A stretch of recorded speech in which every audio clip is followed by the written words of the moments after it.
anybody want to play the Florida Gators right now? I don't know if you watched the game last night I did. against Alabama. Brendan, they are really clicking at the right time. Oh yeah, they're on fire, baby. Gators are looking good. Yeah, and we're going to talk with Coach Matt Dean, ULMAD John Hartwell, Gary Harris in Tuscaloosa. A lot to cover: football, basketball, baseball in the SEC. We'll be all over the league. Take a picture with your cellular phone of the QR code. We broadcast live streaming every Monday through Friday at 8 a.m. Central on X, YouTube, Facebook.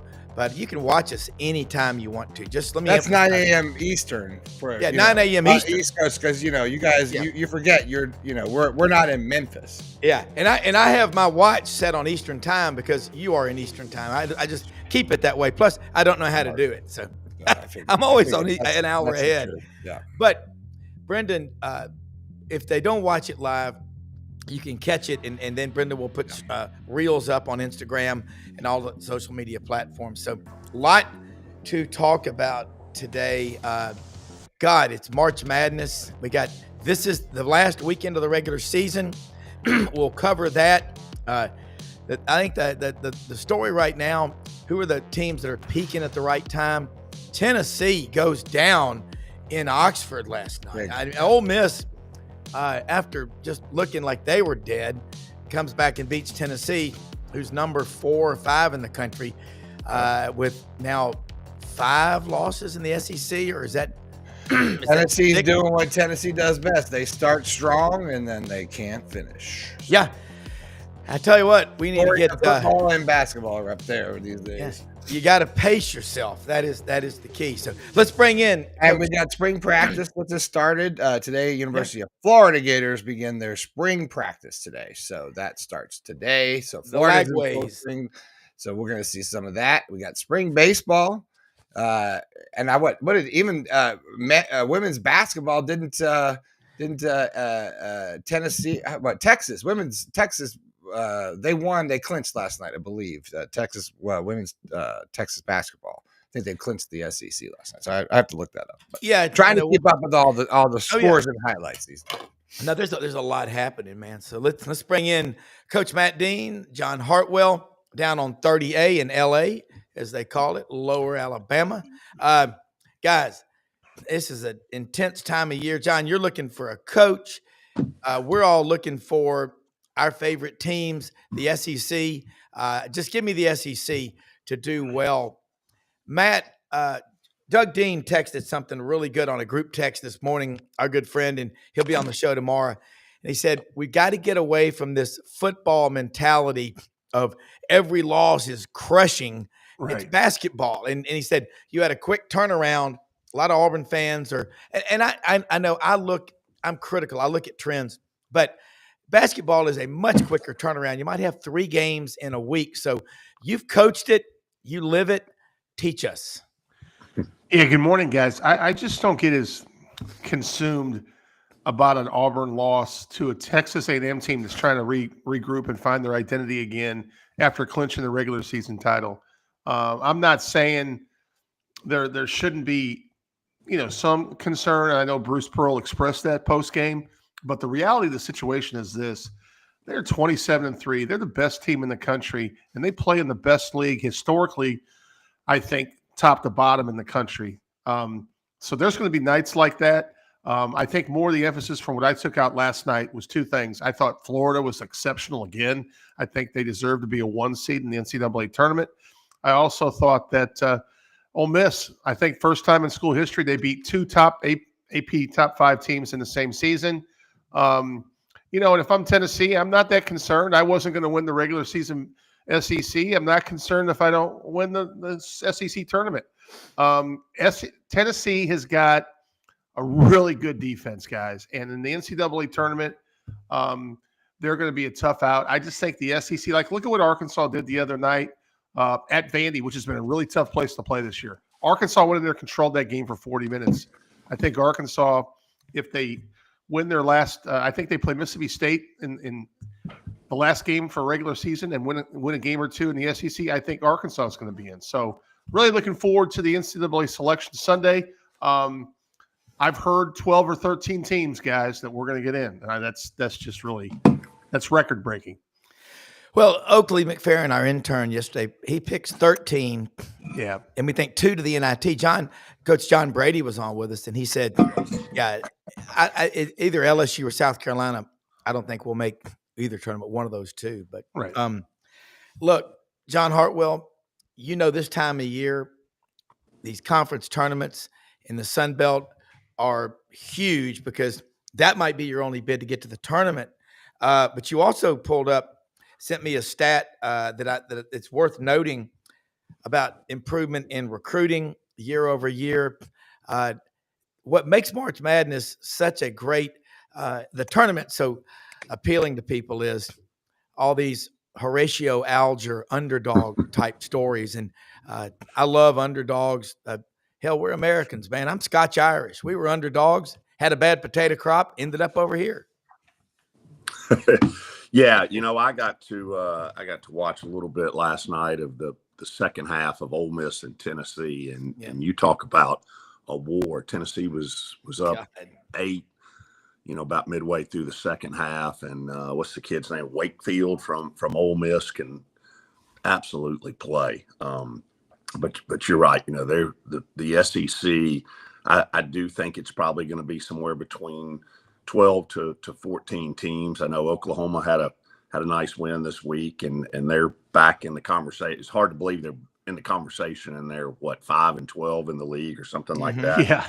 But it's that time of year. Yeah, we're in a coaching search right now, looking for a new men's coach. As Coach Keith Richard has retired, so I've kind of sequestered myself and trying to sort through. And as these conference tournaments take place and everything else, I'll be pretty consumed in this for the next 10 days or so. And I did not know. I'm just looking at the background where you are. I didn't know Motel 6 had put so much into Yeah, leave the light on for you. Yeah, they upgraded, and they left the light on too. I think. That's right. Tom Bodette said that. Remember? Hey, Maury Gaston said he's driving to Dallas right now, and he said, he said, I can't wait to hear what he calls the best podcast out there because we get great information. And while we're talking on this basketball, what is it like on this search, John? Wherever you are going to make that better than it was ever before you got there. That's what I love about you. But people always are so quick to say, we got to get rid of this coach or that coach. Well, where are the next great coaches out there? Because we've lost a lot in basketball. Coach K, Roy Williams, Jay Wright. Jim Boeheim had been at Syracuse since the 19th century, but he, and you lost Tony Bennett at Virginia, a young guy. Jim Larinaga, not very old. So, what's the menu look like out there? It's a totally different ball game than it was, even 5 years ago, but especially 10, 15 years ago. It's really important for me as I vet through candidates. And I'm one of those guys who I'm not sold on saying, hey, you have to have been a head coach before. You have to have been a head coach at the Division I level. I think there are more important qualities than that. Obviously, if you have a body of work as a head coach and as a leader, that helps, but that's not the end all be all. But I tell you what's really, really important now, and it's crazy, and it's not, in the Sun Belt, it's not at the same level as the Power Four, but you got to talk about roster management. You got to really talk about, is it tiers 1, 2, and 3, or A, B, and C, and how you build that roster. And you're talking, and this is crazy to say, you're almost talking salary cap too. And hey, how much NIL money are you going to allot to tier 1? Those 3 or 4 guys. How much are you going to allot to tier 2? How much to tier 3? And are you going high school kids, transfers, JUCO kids, internationals? So there's so many components to it. And you've really, somebody's got to be here. Here's what I'll say. And this is not a term that's always used with coaches, but you better be cerebral either as the head coach or as somebody that you're going to have on your staff to manage all of that. I mean, it's a totally different ball game now. It really is. And Matt, you look at Todd Golden, and I know, it's eerie, the similarities between Florida and Auburn. He was basketball operations director for Bruce Pearl, played for Pearl in the Maccabi games in Israel, coached the Dons at the University of San Francisco for a few years. In year 3, in year 2, he had the Gators playing for the conference tournament championship. There ain't a lot of Todd Goldens out there, but this SEC race, John talked about Ole Miss and Tennessee last night. Chris Beard, I'll bet you right now 2 sackfuls of Crystals and 3 30 racks of Ham's beer, he doesn't leave Ole Miss. He doesn't go anywhere. Well, I mean, I have some sources that may want to take that bet, but I don't disagree with you, Rob. A lot of Crystals. Well, I may want in a little of that action too. because one of the things that a lot of our viewers may or may not know is his love for Bob Knight. And Bob Knight used to coach at a certain institution that has a certain opening right now. But I'm not saying that's going to happen. But I do think last night is an example of why, if you're an athletic director, you'd love to have Chris Beard. I mean, Ole Miss now I think 10-7 in the SEC. Yeah. Obviously firmly embedded in the NCAA tournament here next weekend. And I just want to say this too about John and what he's done there in a short period of time at ULM. Part of the thing that enhances his basketball job right now from an attractive appeal, I mean, I think you look at what they're doing in football right now. I mean, the success in football, obviously that's a much wider net when it comes to NIL commitments and you have a really good developmental situation. You lose a guy in a couple years, but that job will always be attractive because basketball searches are always plentiful. The reason John's, when I had a basketball search, people got my cell phone, not even heard of them before. That's just what happens in that process. So I think a lot of times when you see programs that are really healthy, I'm talking about the whole department, if football is not healthy, there's a trickle-down effect that affects a lot of other places.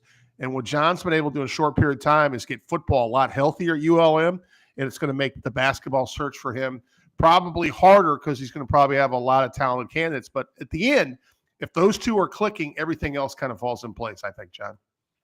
Hey, Matt, the check's in the mail. I appreciate the kind words there. Listen, if you need a guy, I'm getting close. You need a guy, not for coaching, but just a promotional guy. Yeah. Could go on a podcast now and then. I know Brendan Martin. That's really important. He's got a lot of sources out there. We can get this done. Yeah, I could probably hack into whatever you need to hack into. So, whatever you need. We want to get dirty. I got you. No problem. That's right. But you know what I'm saying. Hey, Rob, I'd also interject the other thing. A coaching search is like recruiting sometimes too. Yeah. Because you've got to be flexible. You've got to be able to do a 180 on a dime because you may be chasing a certain candidate just like you chase a recruit, and all of a sudden they commit to somewhere else, or a trickle down effect happens. You talked about Chris Beard, or there's obviously a lot of chatter out there. Where will Will Wade go? He's had a lot of success at McNeese, so the trickle down effect. You've got to, and until you hone in and are in contract negotiations with one individual, you've got to stay flexible on your feet to shift directions when needed. Yeah, and you got to the people that are on your list, every one of them. You have to have the confidence to say, if I get any of these guys, that's who I want. And a lot of the best choices, everyone likes to talk about he was the 4th, 5th, or 6th choice. But if you're on that list, you had to be, special. And you don't want to ever hire somebody that you really didn't want to hire. So I was going to say just one other thing really quickly. And you learn this, and I think Matt would agree with this.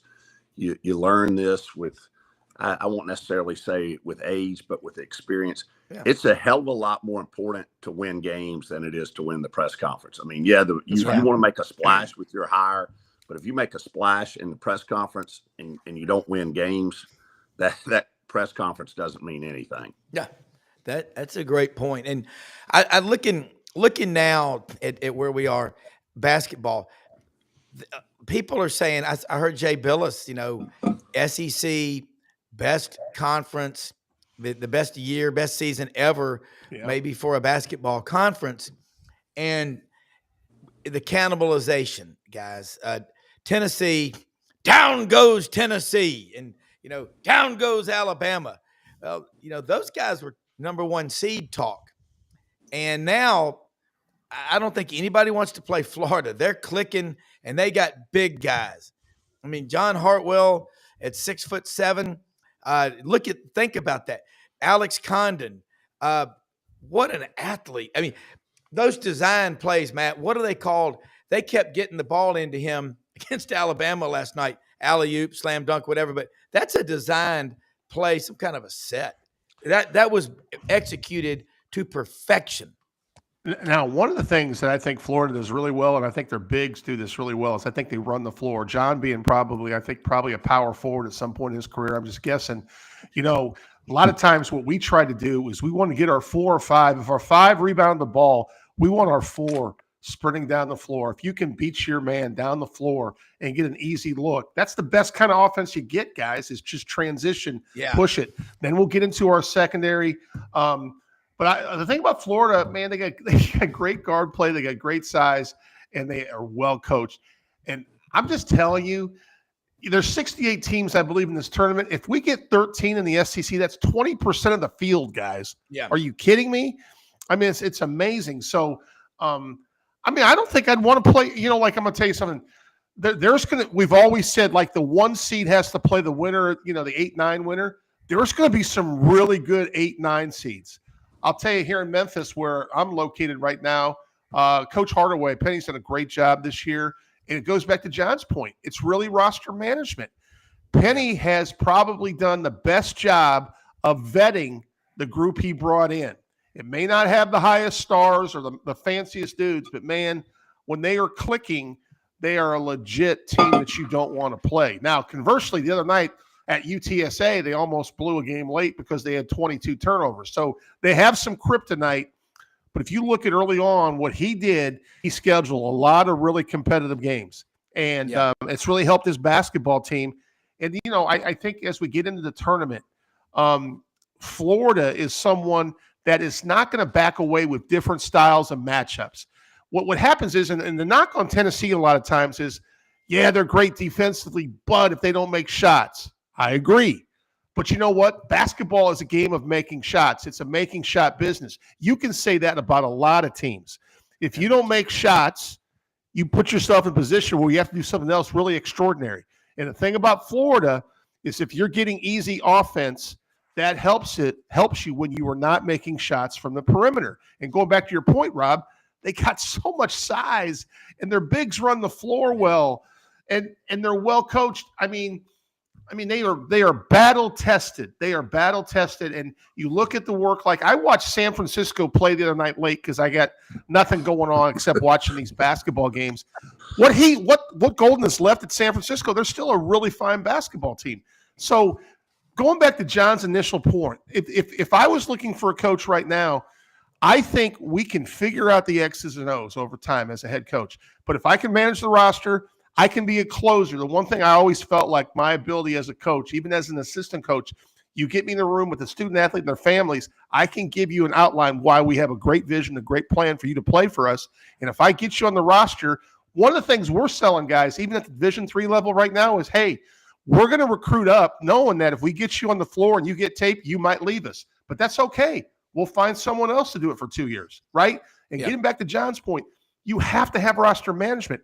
Look at what's going on in football now. We saw Lombardi got $1.5 million to be the GM for Belichick. Yeah. Well, why is that? Because he's going to try to make sure he takes care of a lot of stresses off of the head coach and make it more of a pro situation. Yeah. It's harder in basketball to pay those guys that kind of money from a GM standpoint, but you need someone on your staff that's not an X and O nerd, but just someone that can get it done and handle all that roster NIL management like John said. If you do that, you got a greater chance. And I think Golden, coming from an ops background, helps him a lot. Yeah. Well, everybody needs somebody on their staff in the athletic department and in the president's office, like the Wolf. Remember that guy in Pulp Fiction, the Fixer? You know, you got to have that guy. And I'm that guy. Yeah, that's right. Brendan's that. You are that guy, Brendan. I am the Wolf. I have and when you speak of the Wolf, Rob, I would like you to speak of the Wolf respectfully, because you screw it up when you talk about the Wolf, because the Wolf doesn't talk. He just shows up, and he fixes it. And he doesn't. It's like a ninja. Yeah. Just show up in your life. You don't even know when I'm in your computer, your phone. I'm all over you. You don't even. You're fast asleep. I'm fixing your life. You have no idea. I'm like AI. Well, I think I now have become AI. I am part of the collective now, because I never leave this chair. There's computer screens everywhere. So it's like a battleship. It's like the top of an aircraft carrier in his office in the studio. And you know what's crazy? The Wolf. I had a business called Wolf Consulting at one point, Rob. So just so you know. I'm a fan of the Wolf, but the Wolf kind of looked at Samuel L. Jackson and John Travolta. Careful now. And kind of looked at him and was like, "Go away." He said a lot of things there, Rob. He didn't say much, but I remember and looking at this NCAA tournament, and we're looking again. Florida's a throwback team with the size. But the guys, and here we go. That's what I love. I've got the best and the tallest panel today. 6'3" Matt Dean, 6'4" Brendan Martin, and 6'7" John Hartwell. Do we have a 7-footer? I will say this analogy that you just gave about the big guys running the court. That's a big deal. And Condon was hurt recently. They've got a 7'9" guy in storage at Florida who's going to 7'9". How'd you like to fit him for shoes? I have a video somewhere of me standing next to him on the sideline. I got to pull it up. I'm 6'4", and I literally pan up on the camera. I mean, I'm like this. I'm like, dude, I'm not used to this at all. Well, we'll get him to put the star on top of the tree, man. I mean, when you're 7'9", Yao Ming was what? 8'3" or something like that, who played for the 8'3". Well, he wasn't 8'3". All I know is my dad was at courtside on the court at the Grizzlies game, and Yao Ming went for a ball and landed in my dad's lap and knocked him out of his chair. And he goes, "Wow, that's the biggest human I have ever encountered." He was very polite. 7'6". Yeah, he said, "Excuse me, sir." He was very. But Yao wasn't skinny, man. He was built. I mean, Yao was thick. I mean, he was thick. A big, always smiling, that guy. Yeah, yes, he was. Very polite. Dad said he was like, "Sorry, sir." My dad was like, "Don't worry about it." Well, you know, I was around when Dikembe Mutombo was nobody flies in the house of Mutombo. I think he was about 7'6", 7'7". Yeah, 7'6", man. That's but okay. Now, 357 schools can make the tournament. You got coaches. I think one cool storyline, y'all, is Rick Pitino trying to take a 4th school to the Final Four. Providence, Kentucky, Louisville, and he won national championships at Kentucky and Louisville. He's trying to do it with St. John's. And he even wore a sweater out of tribute to Lou Carnesecca. The heyday of the Big East, guys, is what cemented my love and growing up with Memphis basketball with Jack Eaton and Gene Bartow and the Tigers and Dana Kirk. But I worry if I'm an SEC school about the different style of play. Matt, guard play in the Northeast is on another level. Those kids that play street ball at PS 184 in Brooklyn and the Bronx and South Philly, I don't like playing against teams like that. Villanova comes to mind, but Jay Wright's not there anymore. Well, let's look at the Northeast for a second here. You mentioned St. John's. To throw at you. Well, I mean, St. John's is legit. I think they're ranked AP top 6, top 7 in the country. Yeah. They'll probably be a 2 seed. UConn is back-to-back defending national champions. We don't really talk about them too much, but they're still 21-9. They had a big win against Marquette last night. I watched some of that game late. They're still a team that, you know, you're going to have to kill the king to kill the king, right? So the problem, what has happened is, you know, the transfer portal NIL has given teams everywhere in the country an advantage to take some of those great players from certain regional areas. And if they have the money, they can put them on their roster. So like right now, if you're going to ask me a team that I've watched this year that's really interesting and is battle tested, I would say it's Michigan State. I think Izzo. What do we say? Dev Texas and Izzo in March. Is that the saying? But the reality of the situation is, when I look through the top 15, it's all scattered with SEC teams, guys. I mean, yeah, sure, St. John's has a shot, and they do. I think they're going to get to the second weekend. But I mean, a better question for me is, okay, if we get 13, they were talking last night. This is crazy. Oklahoma's 5-12 in the SEC. Some people think they're in, and I'm like, I don't care how good our league is. I don't know if you go 5-12 and you're in the doggone tournament, but that just tells you what we did out of tournament. I mean, out of conference, we were incredible. And I also like a few other teams. I always think Wisconsin's a team you don't like to play, Rob, because they're going to try to keep it traditionally a lower score game. But this Wisconsin team actually has some offensive firepower to them, so they're a little differently built. Greg Gard has done a really good job coaching that basketball team. He's an under-the-radar candidate for Coach of the Year. I'm talking nationally. And then, John knows this better than me. He was at Utah State for a long period of time. There's always an under-the-radar team out there. I don't know how good St. Mary's is this year, John, but traditionally they're another team with Randy Bennett that you don't want to face in the NCAA tournament, because they styles don't bother good coaches. Because I'll give you a great example. What's fun about this week for me is it starts the NCAA Division III tournament. So I've been watching some games for some of my friends in the tournament right now and giving them my thoughts and just going through synergy and watching some tape. Really good coaches. They'll see a really good team. Like, someone out there is going to play Auburn and have to develop a plan how to beat Auburn or Florida, right? And the team that can play them tough, even if they don't win the game, there's a lot of great coaching that goes out in March that people have no idea about, just from the preparation standpoint of how do I formulate a game plan to stop someone as explosive as Auburn or Florida. Well, John, I'm just talking because you're in the process of hiring hiring people. Do you look for that? I mean, do you think, okay, this is the record regular season. What do they do in the dance? What do they do in conference tournament? Do you divide it out like that when you look at? I mean, obviously you probably do. I'm probably asking a dumb question, but it's a good question. Yeah, you do. I mean, you look at, and again, not getting too hung up, and you have to have been a head coach at this level, but have you been involved in championship programs? Have you been involved in programs, whether it's conference championship? I mean, there's only a handful of guys out there that have won national championships, but I think that's really, really important. And can you coach? I mean, obviously, there's a clear correlation between the SEC success and the amount of money invested in NIL.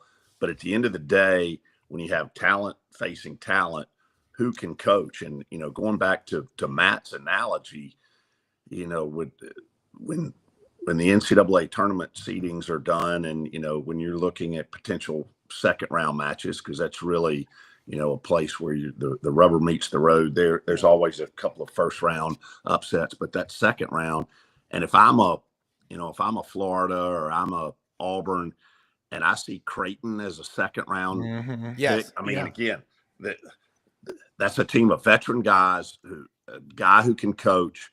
I mean, there are going to be some teams picked off that not a lot of people see coming because of a contrast of styles. Yes. And again, the ability to come up with a game plan that can neutralize some of those strengths that maybe a Florida or an Auburn has.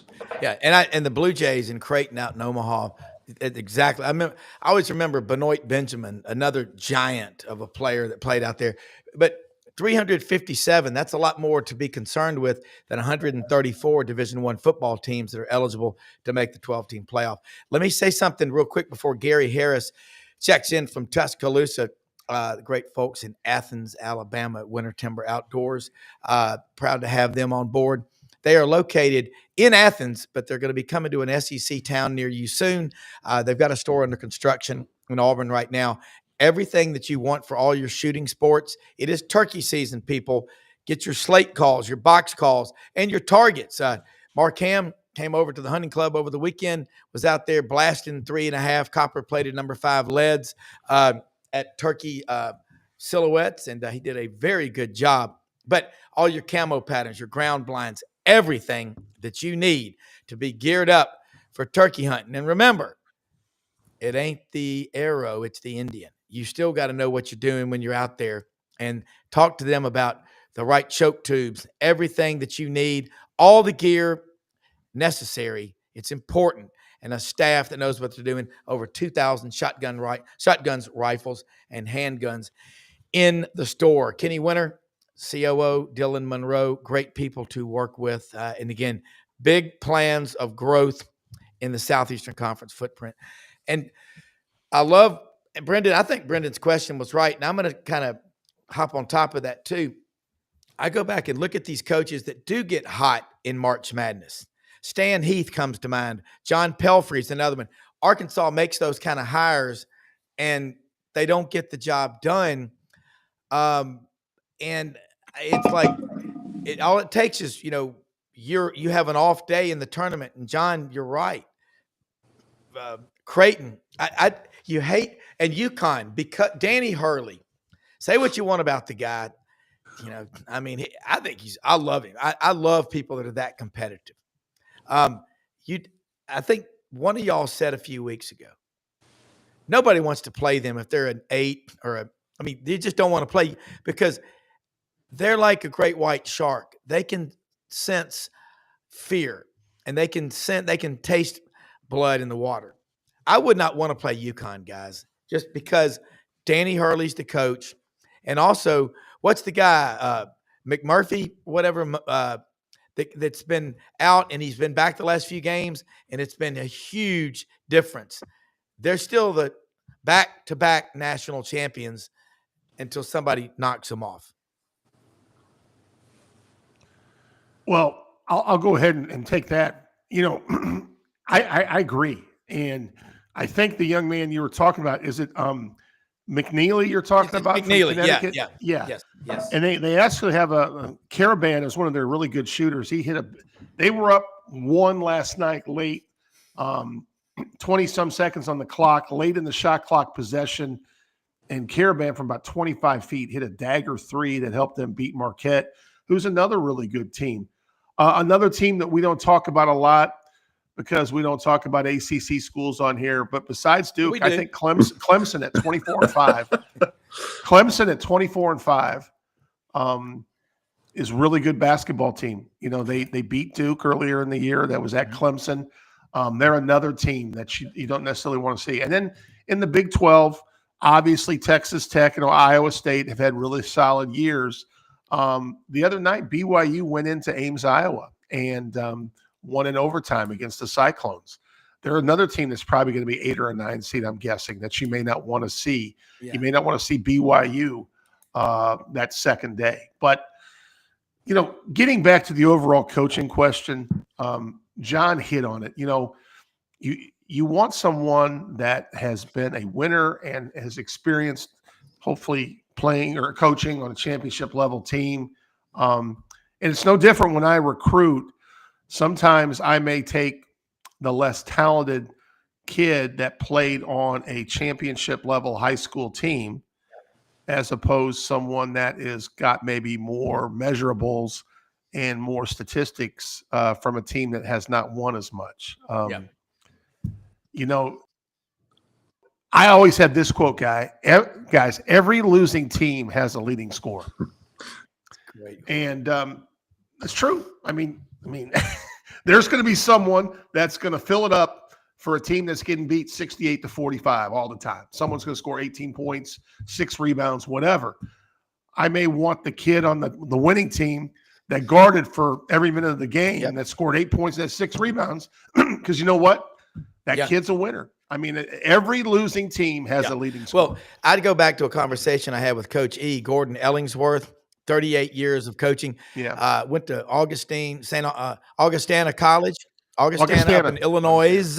And he was telling me, he said, I'm recruiting at Rhodes or any Division III school, Division II. I'm still going to the school where the Division I player might be going to LSU or Texas or Alabama, but I'll take the third or the fourth or the fifth guy because he's been a part of that program. My friend Pete Cordelli told me one time, when he was coaching with Lou Holtz at Notre Dame, Al Davis came in to look at some players, Al Davis, and dressed as only Al Davis could dress in a white warm-up suit with lots of jewelry and greasy hair. And Pete said, he goes, Mr. Davis, do you mind if I ask you a few questions about, being a coach and all like that? He goes, go ahead, youngster. And he said, what advice would you give me about building a program? And Al Davis said, as the owner of the Oakland Raiders, the greatest team in the history of the NFL, he just went off. He said, there's two things I always did, and I always do. I only take kids from winning programs, and I never take kids from losing programs. Like, how prophetic. But it says it all right there, baby. And then his son has the Lloyd Christmas from Dumb and Dumber bowl haircut, but I guess he owns the Raiders now, but he's no Al Davis. But John, what Matt just said, we hear this term, he's a winner, or muscle memory index. To me, if as a child you had to work and earn your keep and earn your allowance, one of the most successful friends I have runs a huge trading desk at a Wall Street firm. I'll never forget, he graduated from Rhodes on a Saturday and started work on Monday on the trading floor as a new guy. And his mother said, you're welcome to live here a little while till you get on your feet. Rent's due on the 10th. I like that story. Hello, Chris Perkins. Hey, one of the other things as we get down the stretch here in the final weekend of regular season play. And let's bring in Gary Harris real quick, too. I'm sorry. I just saw that. Gary Harris from WVUA, Channel 23, Tide 100.9, and Tider Insider TV with our good friend Rodney Orr in Tuscaloosa. That is Tuesday nights at 6:30. And, John, I'm going to go back to you after Gary comes in. Gary, I watched that Florida game last night, and they have 2 wins over Auburn and Alabama on the road against top 7 teams. What were your takeaways from that game?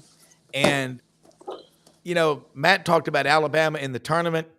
Nobody wants to play them because they can score so much. But welcome to the show. And 2 weeks from today, we'll be tipping it off, and people will be filling out their brackets based on what the 4 of us and Brendan say. No pressure. Well, last night, I think we saw what, Florida's all about and this conference is all about. I mean, it's just an unforgiving league. And every time out, you're going to be challenged. And I don't care who you're playing, but particularly for Alabama, of course, it's easy to say they're a difficult matchup. Florida is, but they're a difficult matchup for everybody. I mean, they're so big and physical, but they're a tough matchup for Alabama with what they do and the fact that they are that big and physical and they controlled the backboard last night, which is something not many teams do against Alabama. Yet they can still get out and play transition with you. So, Florida was a better team last night. I mean, it was just it was one of those games where Alabama just got beat. Saturday at Tennessee was a lot different. That was a game where, Alabama, should have won that basketball game. Yeah. They just didn't close it out. But I thought on Saturday, Alabama was a better team than Tennessee. That one really stings because, you feel like you outplayed Tennessee for 39 plus minutes and you lose. Last night, Alabama got outplayed. So Florida was better. But, you meet up with them again in the SEC tournament. Who knows if that happens? But this league is just it's relentless, and it's every time out. No matter what you did your previous game, you got to be ready to go. And I thought we saw that last night with Alabama and Florida. And, Alabama's trying to kind of regroup here, if you will. And their last game is, by the way, at number 1 ranked Auburn before they go to the SEC tournament. So they did get a break last night with Missouri losing out at Oklahoma. So Alabama at least knows they get a double bye in the SEC tournament. Yeah, John, you were saying something right before Gary came on, but and Gary, the word of the show so far today is unforgiving. That could be a podcast about this SEC basketball. John. Yeah, one of the things that, we've been talking about is characteristics of coaches that you look for. We're in the midst of a search right now for a new men's coach. And I'll go to this point that I think is will play out over this last weekend of the regular season and conference tournaments and in the NCAA tournament. Today's coach also has to be a counselor / psychiatrist, because when you get to those players number, let's say 8 through 11 or 12 on your team, who are going to have to play some minutes down the stretch, don't think for a second that some of those guys don't have people in their ear saying, hey, you didn't get enough minutes here, but if you go to XYZ school, I can get you this money or that money. And keeping those guys locked in and focused on the task at hand with your staff, whether it's the head coach or one of the assistants or some staff member, is really important, because as we near the transfer portal date, which, by the way, guys, that's a total misnomer. I mean, you have a date, but people can say any day they're going in the portal. I mean, there's enough avenues on social media to be able to do that. But I think it's really important the teams that are going to be there at the end to cut down the nets are going to be those who can manage, again, maybe not your top 5 or 6, but the guys who are going to have to come in tournament time and play key minutes that may be entertaining other offers. And I think the message has got to be, hey, we need you locked in here. We'll sit down and evaluate this once our season is over. And if it's best for you to move on, then we can help you do that. But you're part of this team right now. And those conversations are happening all over the country right now. Yeah. Gary, I look at Grant Nelson, came from North Dakota. Mark Sears from, what is he? He's from Muscle Shoals. Went to Ohio. Yeah, went to Ohio. Evaluating and trying to find these guys. And Matt, you know it. I mean, on the Division III, you have to be an incredible evaluator. And Nate Oates, he's got Alabama at 12-5, still number 7 in the country. Tennessee's number 4. Florida's up there. Auburn. What we know about the game Saturday, the IBOB at Auburn. It's senior day for Auburn. Auburn better play better than they did against Texas A&M. It better be dialed in. But how important is Saturday? And then what does Alabama need to do to maintain a 1 or 2 seed in the next few games? Because they got to play Auburn and then the SEC tournament. Is that for me? Yeah. Yeah. Well, a win at Auburn on Saturday would certainly help. I don't think there's any doubt about it. If they lose that one and, let's say then lost their first game in the SEC, I don't, know that they would stay on the 2 line. I think then you might be looking at a 3 seed. Of course, last year they made a run, from a non-top 3 seed spot. So they certainly have the team that's capable of doing it. But you knew that the end of the schedule was going to be tough. I mean, I don't care what your record was. You looked at those games and you knew that was a brutal stretch of games. And I know the SEC had no control of that before the season, knowing how it was going to play out. But you couldn't have set up a schedule any tougher for a team to close out in the SEC than you did for Alabama. You just couldn't if you were trying. So, obviously Saturday's a big game. It's big because it's Alabama and Auburn. Really, quite honestly, going into the tournament, at least, I know Auburn doesn't want to go in there on a 2-game losing streak, but I mean, I think they're on the 1 line regardless of what happens Saturday based on their body of work for the whole year. So they'll want to bounce back. As you said, Rob, they had a poor performance. I'm not making any excuses for them, but at the same time, with what happened Saturday, with them winning and then Alabama losing, at Tennessee, and you clinch the SEC regular season championship, and you're going on the road to A&M, and A&M's had success against Auburn. We know that. And A&M was desperate. They'd been, I think, lost 4 in a row or whatever. You could kind of see that one coming a little bit. Now, that won't be the Auburn team that you see, as you alluded to already. It'll be their senior day at home. They're going to want to close out with a sweep of Alabama, so they'll be ready to go. Big picture, I don't know, having covered Alabama last year, I don't know that, obviously you want as high a seed as you can get, but I don't know that what happens in the regular season, if you've got a good team, now I don't want to say but if you've got a good team and a team that's capable of making a run, I don't know that what happens in the SEC tournament has anything to do with what happens in the NCAA tournament. And Auburn won it last year and then got knocked out. Yeah. Alabama got blown out by Florida and went to the Final Four. So it's such a separate entity. Conference tournaments mean a lot. They're exciting. But in the grand scheme of things, the tournament you want to make your run in is March Madness. And I said this to somebody last night after the Alabama game. Alabama fans are frustrated right now. That game Saturday was a gut punch. I mean, hard to swallow, whatever adjectives you want to use to describe a tough loss. And then last night you get beat at home on your senior night. But if you make a run in March, nobody will, people won't talk about that. Yeah. That'll be forgotten. That's just the way it works. It's a postseason sport if you're a good team. Now, if you go into the NCAA tournament and get knocked out in the first or second round and don't make it to at least the Sweet 16, then all that's going to be magnified. But how this plays out, what it means once you get into the NCAA tournament, I don't know. And you guys are all coaches and athletic administrators, so you probably know more about it than I do. But I just think that NCAA tournament is just so – it's just so separate from everything else. And it's how you remember these teams now that are good. It's what they do in March. So, we'll see. I don't really know how to answer that, Rob. I mean, Alabama, I think, would like to be playing better going into the postseason. But as we saw last year, they were not playing worth a dime, and they went all the way to the Final Four.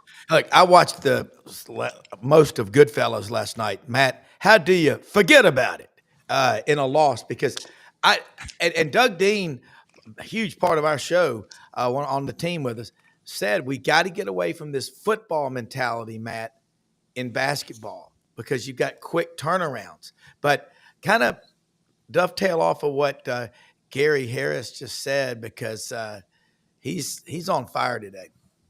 So is John, and so are you, and so is Brendan about these points. Well, give me the fire extinguisher. But, hey, the reality of the situation is Alabama played their hearts out on Saturday and lost a really tough game in the last minute because a sequence of things happened that were kind of unbelievable, to be honest with you.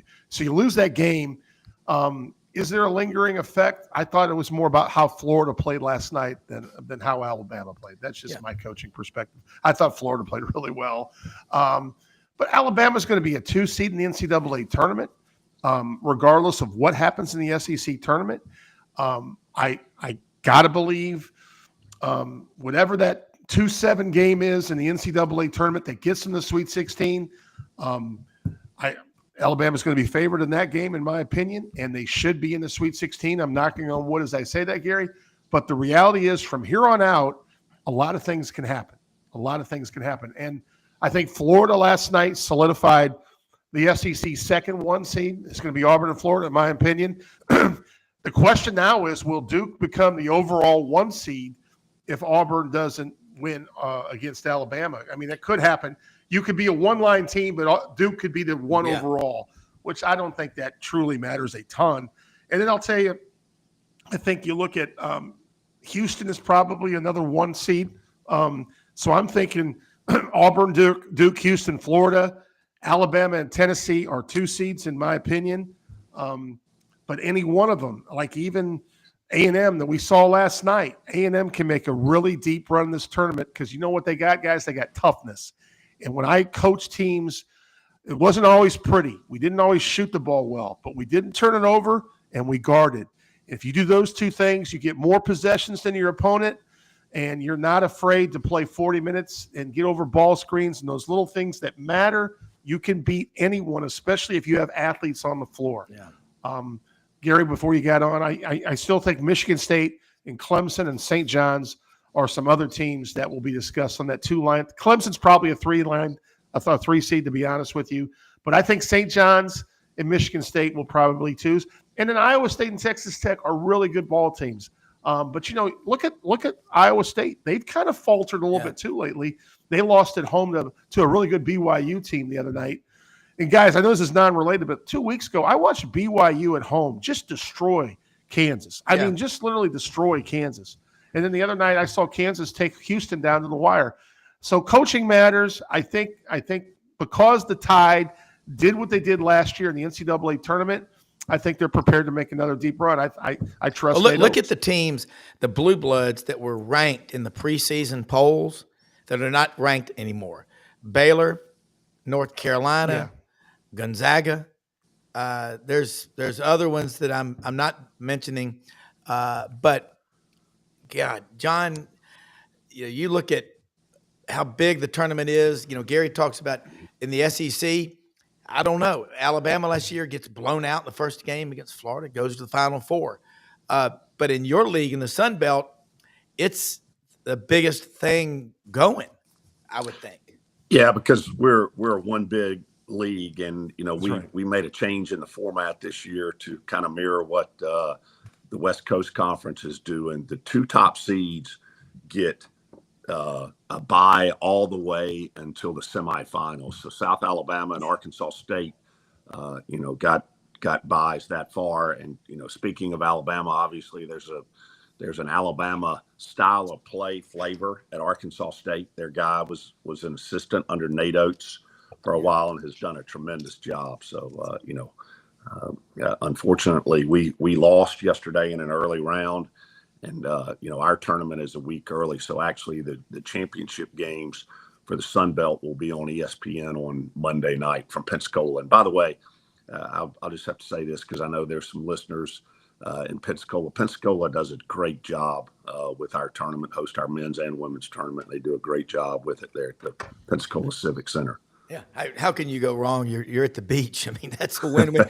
John, I know you got to go. I just saw your text. You got to meet with a coaching candidate, but love having you on. Let's make 30A happen. And again, I've never seen Motel 6 look better. The renovations are amazing. Guys, thanks so much. It's always a pleasure to be with you. Thanks, John. Yep. Take care. All right. Take care. Gary, I know you've got to do your show here in a minute. What are y'all going to be talking about today? But I will say this, damn, it makes basketball season so much fun when there's this much passion. I mean, we haven't even mentioned football this entire show. I mean, and we are in the South. I just checked. It's Lent. I'm not giving up football for Lent. I can tell you that. But Gary, spring practice is about to start. Yeah, we'll be talking some football for sure. But Okay.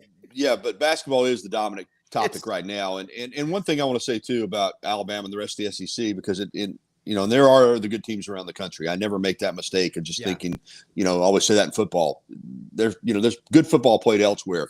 And certainly this year the SEC is strong in basketball. But there's, going to be plenty of good basketball around the country. But I will say this, I think if you're in the SEC, you probably are looking forward. That's another reason you're optimistic is if you get in the NCAA tournament, maybe you won't have to face another SEC team for a while. Yeah. I mean, that's probably one thing you're saying too is, we get out of the SEC, we're going to have a chance to do something because the SEC has been such a juggernaut. So I think Alabama probably feels positive in that regard. But on my show today, let's see what I do. I have Bart Heitz on. So we'll be talking, Heitz on hoops, the former Mississippi State Final Four point guard. I've got former Alabama baseball player David Kindred, who does a little analysis work now for the SEC Network Plus to talk some baseball. And then Jeff Spiegel, who's a friend of mine, sportscaster over at ABC 3340 in Birmingham. And we'll have Nate Oates' comments from last night. And then, Ryan Grubb, the new offensive coordinator, met with the media yesterday. So we'll discuss that. So we'll have a lively show at 9 a.m. on Tide 100.9 FM. You can download the app. Tide100.9.com has the stream. And then, of course, I'll be on TV this evening on WVUA 23. So, sorry I was running a little bit late. And then when I got on, you didn't see me for a while. I was stuck in queue for a while there, Rob. But sorry about that. Good to be with you guys. That was my fault. Hey, look, thank you as always. We love having you on. I will be listening on my way to Memphis right after the show. So take care. Thanks so much. You bet. You bet. You too. And I love what he does. Gary will get on the phone and call people all over the country about opponents Alabama has, in this case, in March Madness and whatever. And he'll come back with these stories from San Diego or, Michigan, wherever. That's what local reporters are so great at doing. You can fly 40,000 feet, or as Brendan says, you drill down local. People want to get that local flavor. Matt, let's say something about a couple of sponsors. Then we're going to come right back to you. And Matt, and I'll let you go, and I'll let you close out. Then I'll come back and say something about Landers and Hewlett and Dunn. And my takeaway from what you said today is just, we didn't always do this or that, but we were tough. We didn't turn the ball over, and we guarded. Just kind of, is the NCAA tournament all about guard play. Jim Larinaga started 4 guards 2 years ago, and now he's out now. But what is it about March Madness that fans in the SEC don't see week in and week out playing against each other that they're going to be seeing in the tournament? I like to ask this question of you every year. Well, I think guard play is right up there, but I will tell you, the times my teams were eliminated in NCAA tournament play, ultimately our guard play got us in, but sometimes our lack of maybe depth at the post against the better teams. Yeah. You got to have a combination of all of the above, right? And you got to be able to protect the basketball. You have to have a toughness on the glass, a toughness in your approach to how you play defense. But the bottom line is you got to have a mixture of everything, and you got to make good decisions as a coach. And you shorten your rotations too, right, Rob? I mean, when we get to when every game's elimination game, coaches have a tendency to shorten their bench a little bit. But that's why I think the last thing I'll say, I think that's why I really like the SEC's chances this year, is because most of their teams are deeper than other teams in America from what I've watched. So they play more kids and they're more athletic.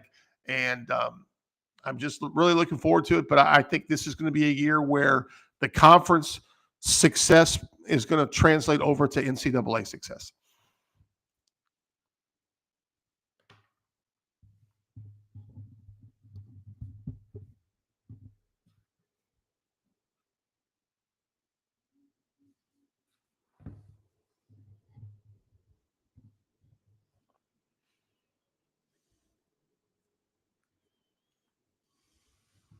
Yeah, Matt, sorry about that.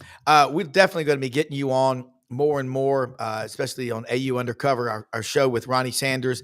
Doug Dean is on with us and get you on there talking about this tournament. So have a great day. I'll talk to you later this afternoon, and really appreciate the insight as always. Take care. Oh, you too. And let me say something about a couple of sponsors. Always, if you're looking for a new car, truck, or SUV, or a pre-owned one, get out to Landers Ford, Memphis.com. And they're located at Poplar and Houston Levee. Huge inventory. Service department, extraordinary. They will pick you up, take you to and from wherever you are when your vehicle's being worked on. They try to get you out of there as quickly as they can, but they got to do it right. Brad Bellamy is the general manager. They're all over the Mid-South.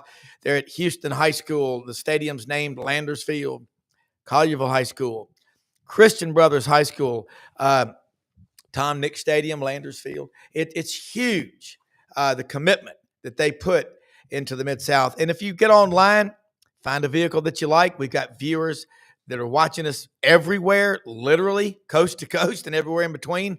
We have people from outside the country. Hell, Ray Mooring was in Cabo San Lucas last week watching sidelines on the beach with his wife, Beth. What a great tribute that is. You're on the beach and you're watching sidelines. Landers will deliver. Let them know, hey, this is what I need. This is what my budget is. They'll find the right fit. Cars, trucks, SUVs, those new Broncos, the hard tops, the soft tops. The F-150, that is my truck. Look at it right there. 4-wheel drive. Landers Ford. If you didn't buy your last vehicle from Landers, you probably paid too much. And they're right down the street from Hewlett and Dunn, Boot and Clothing Company on the square in Collierville. And they're open Monday through Saturday at Hewlett and Dunn. I will be dropping by there. I'm out there a lot.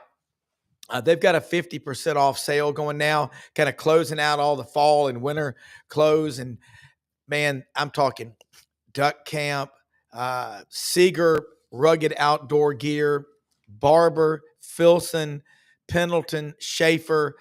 You ain't going to find nicer clothes and boots than what you will find. There's the pair of the elephant boots. They've got Anaconda, Rattlesnake, you name it. If they can make a boot out of it, Hewlett and Dunn has it, or they can get it for you. And also, if you're looking to get your boots refurbished, they will take care of that for you. They've got some people that refurbish boots, and they'll look as good as they did almost like the day you bought them, if that's possible.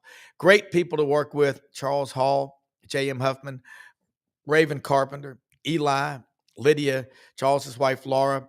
They're going all over the country to these shows to find the best looking hats, coats, boots, gear, Filson luggage. They got it all. Look, great show today. Most often we see the face of Christ in the least among us. Executive producer Brendan Martin. Nobody works harder and is better than this. And we have the best guests and viewers. Have a great one.